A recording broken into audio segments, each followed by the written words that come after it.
Assalamualaikum warahmatullahi wabarakatuh. Kali ini perkenalkan, nama Ibu Rini Nuraini, biasa dipanggil Ibu Rini. Di kelas 11 ini nanti kita juga akan bertemu di mata pelajaran basis data. Untuk kali ini mata pelajarannya pemodelan perangkat lunak.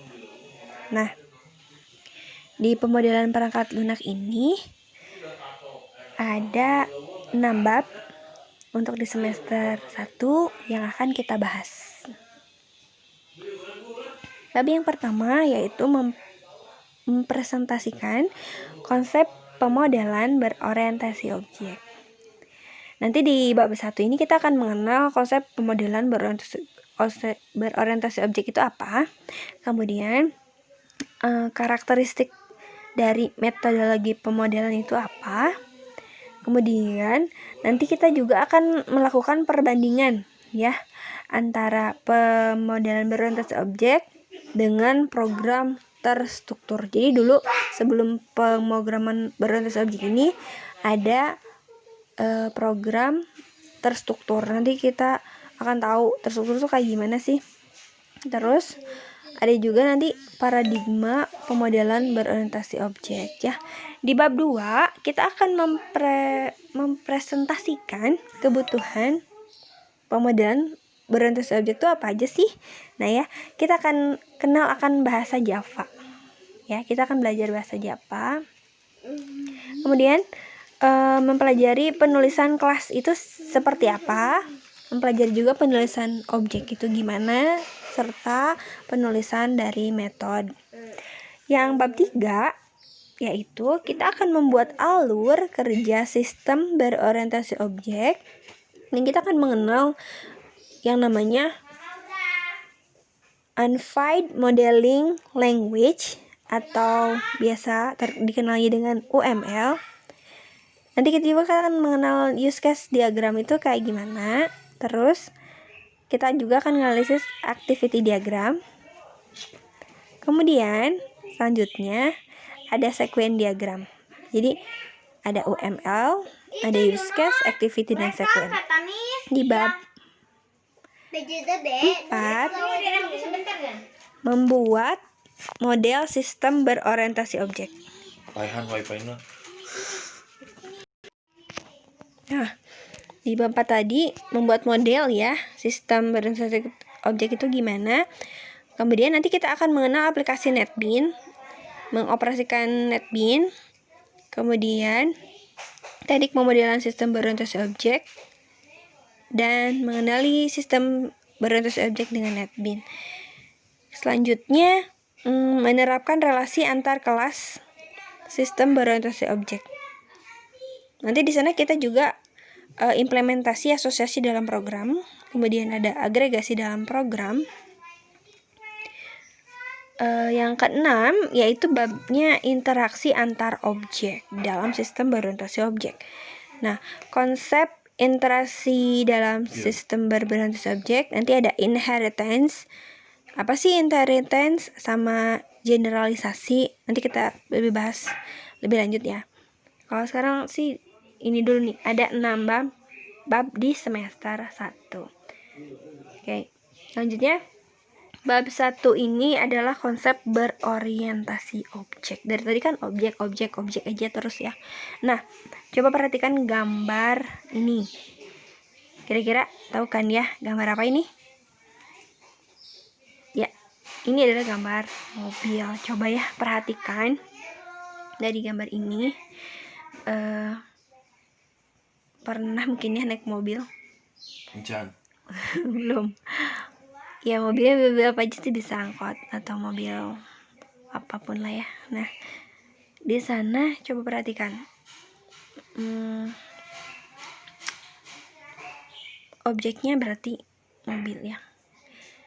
Nah, apa sih yang dilihat dari gambar mobil di atas? Nah, pernahkah kamu mengamati bentuknya gimana, warnanya apa, dan aksesoris yang melekat pada sebuah mobil apa aja gitu ya. Perhatikan gambar dengan seksama. Dapatkah kamu menyebutkan ciri-ciri fisik mobil di atas? Dan apa saja sih fungsinya yang kamu peroleh dengan menggunakan mobil? Coba, kira-kira apa? Apakah kamu dapat menjawab pertanyaan-pertanyaannya? Udah bisa belum? Belum. Oke, mobil di atas disebut dengan objek. Kemudian, warnanya, tadi kan warna hitam.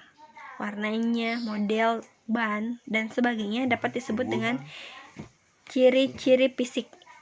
Nah, modelnya sedan yang tadi ya. Bisa aja Mitsubishi, model yang lain gitu ya. Bannya juga macam-macam.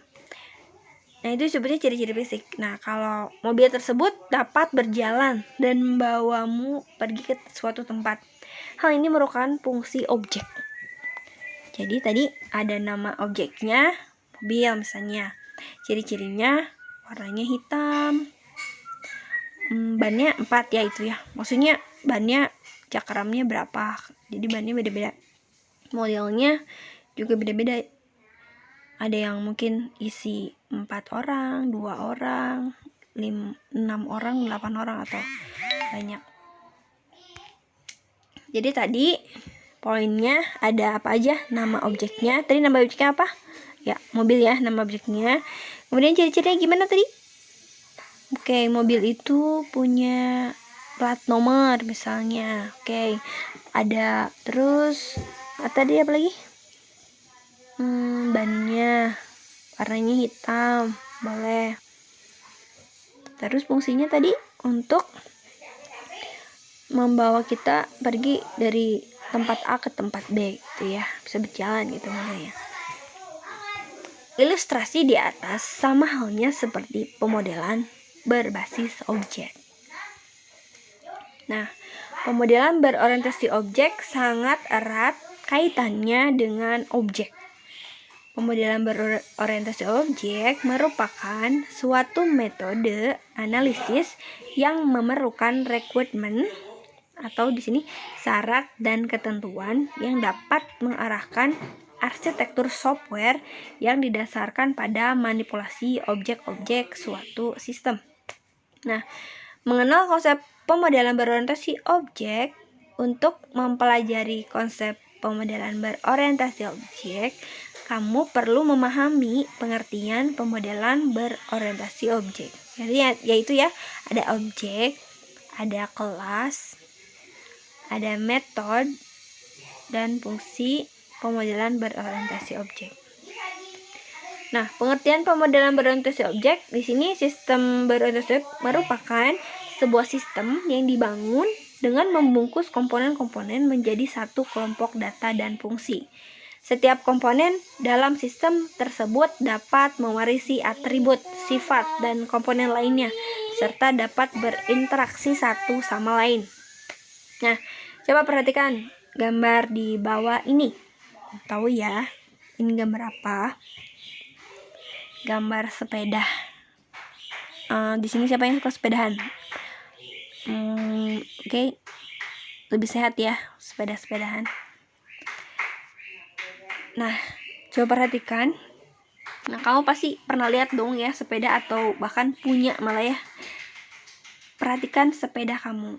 Nah, sepeda merupakan sebuah objek dalam kehidupan nyata. Sama kayak tadi mobil juga objek dalam kehidupan nyata. Sepeda terdiri atas beberapa objek. Ada rodanya, ada remnya, ada joknya, ada stangnya, ada apa lagi, pedalnya misalnya, dan lainnya. Sepeda sebagai objek merupakan gabungan dari beberapa objek yang lebih kecil yang saling berhubungan. Jadi sepeda. Nah, begitu pula dengan program. Objek dasar dapat dibentuk dengan menggabungkan beberapa objek dalam bahasa pemrograman. Objek-objek tersebut berkomunikasi dengan saling mengirim pesan kepada objek lain dan membentuk suatu objek. Jadi kalau kita di RPL, rekayasa perangkat lunak, lebih kepada program yang akan kita buat dan berorientasi objek gitu ya. Masih pada bingung? Gak apa-apa ya, nanti mudah-mudahan di lain kesempatan kita bisa ketemu, sharing lagi, jelasin lagi. Terus nanti kita akan coba pakai aplikasi untuk pelajaran PPL ini atau pemodelan perangkat lunak. Kita pakainya Star UML, lebih ke perancangannya seperti apa. Atau bisa juga yang lain selain daripada Star UML, ada Visio, Microsoft Visio kita juga bisa pakai, atau Power Designer. Ya, untuk hari ini pengenalan dulu aja. Kira-kira pemodelan perangkat lunak itu nanti belajar apa aja sih? Nah, ini ya. Dan paling hari ini cukup sekian. Terima kasih sudah mengikuti sampai akhir. Semoga ini semua ada manfaat buat kita semua. Amin ya. Wassalamualaikum warahmatullahi wabarakatuh.